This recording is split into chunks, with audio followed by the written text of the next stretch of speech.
Hello viewers, আমার খরগোশের ঘর দেখেন। আমার খরগোশগুলা কিভাবে গর্ত করতেছে।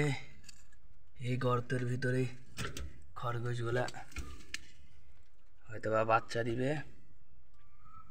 খরগোশগুলা র্যাবিট আয় আয় আয় আয় আয় আয়।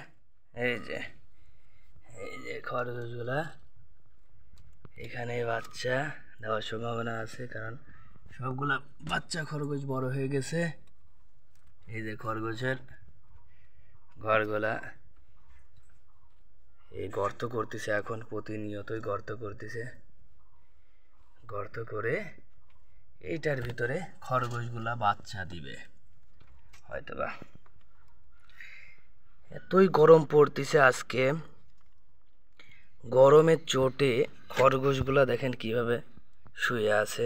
আরে আজ কয়েকদিন ধরে কুষ্টিয়ার এদিকে 40 থেকে 42 ডিগ্রি সেলসিয়াসের গরম পড়তেছে।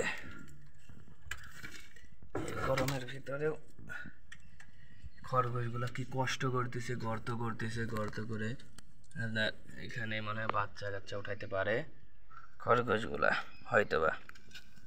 থাক ভিতরে থাক, আয় র্যাবিট আয় আয় আয়। আমার খরগোশগুলা দেখতে কেমন একটু সবাই কমেন্ট করে জানাবেন অবশ্যই। আমার খুব শখের খরগোশ।